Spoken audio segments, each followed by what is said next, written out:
इसको समझना थोड़ा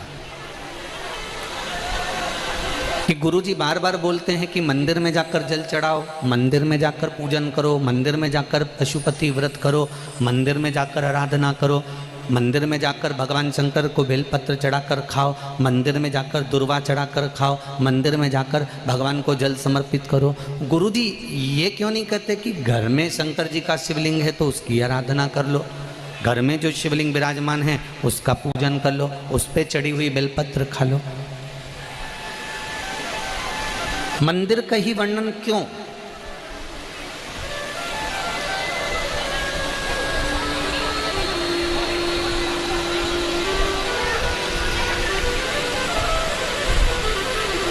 एक आप ये बेलपत्री भगवान शंकर को चढ़ाएं ना चढ़ाएं,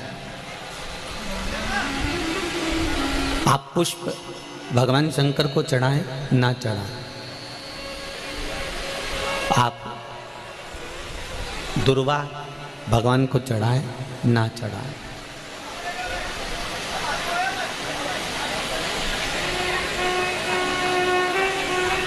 मंदिर में जो शिवलिंग होता है, मंदिर के अंदर जो शंकर भगवान का शिवलिंग होता है वो स्थिर होता है, और घर में जो शिवलिंग है वो स्थिर है क्या? उसको तो तुमने उठाया, उठा के थाली में रखा, स्नान कराया, वापस बिठा दिया।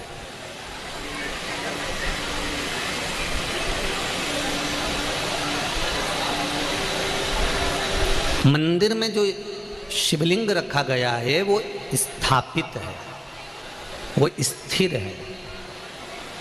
स्थापित शिवलिंग की एक महत्वता सबसे ज़्यादा होती है कि उस पर अगर बेलपत्री चढ़े तो ठीक, फूल चढ़े तो ठीक, सामग्री चढ़े तो ठीक, जल चढ़े तो ठीक।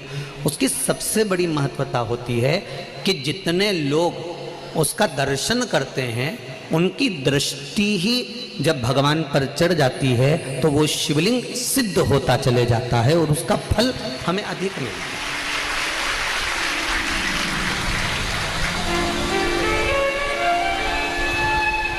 उसका फल हमको अधिकता में प्राप्त होता है।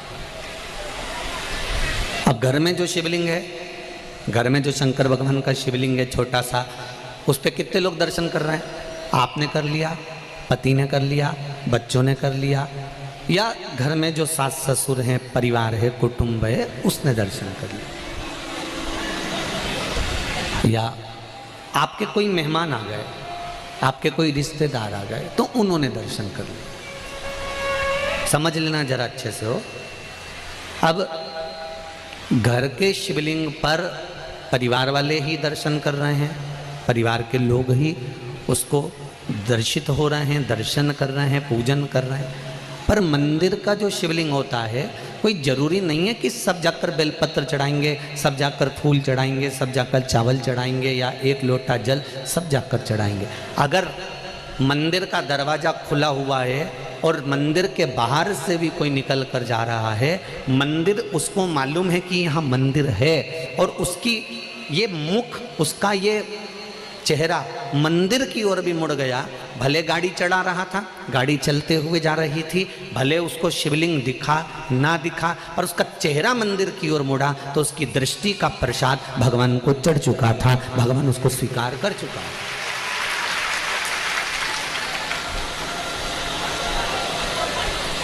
तेरे मंदिर में आना मेरा काम है और मेरी बिगड़ी बनाना तेरा काम। आप उसके सामने से निकले,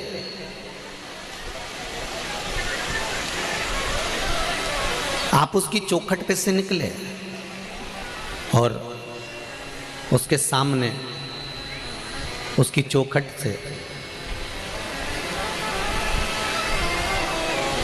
जब आप निकले तो मात्र आपका मुख घूमा और उसने आपकी भक्ति को स्वीकार कर लिया। अब एक बात हमने पहले कही थी, आप लोगों को ध्यान में है कि नहीं है? वैसे तो मुझे उम्मीद है कि छत्तीसगढ़ के लोग इतनी जल्दी भूलने वालों में से नहीं है, ठीक है?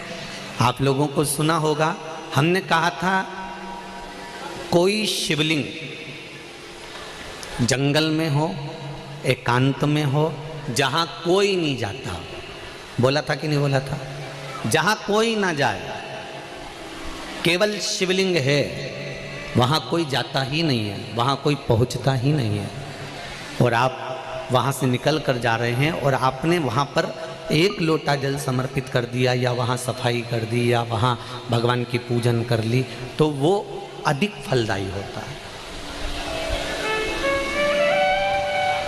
उसका कारण क्या है? लिंग पुराण कहती है घर में जो शिवलिंग है उस शिवलिंग से ज़्यादा बलवान होता है मंदिर का शिवलिंग। मंदिर के शिवलिंग से ज़्यादा बलवान होता है तीर्थ क्षेत्र का शिवलिंग। तीर्थ क्षेत्र के शिवलिंग से ज़्यादा बलवान होता है किसी नदी, सरोवर, तालाब, कुंड के पास का शिवलिंग।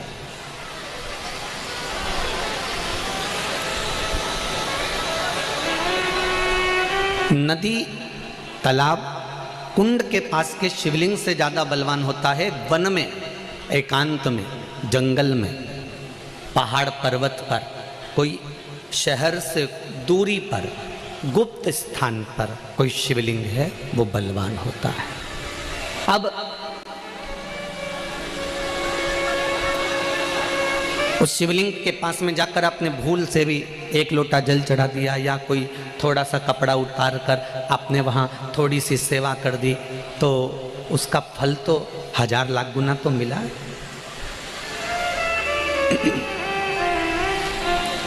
महाभारत की एक कथा है,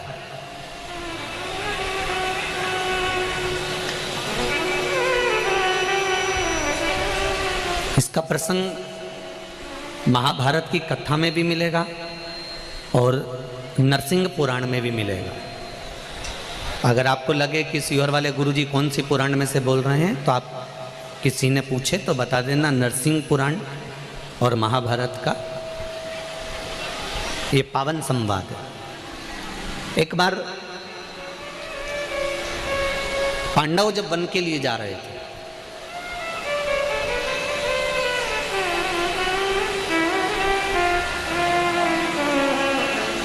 और पांडव जब वन के लिए जा रहे हैं, पांडव वन की ओर प्रवेश कर रहे हैं, कुछ दिन पांडवों को वन में घूमते घूमते निकल गए।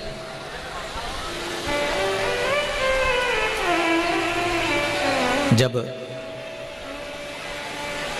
पांडव वन में घूमते घूमते निकल गए तो द्रौपदी एक पात्र लेकर जल भरने के लिए जा रही थी।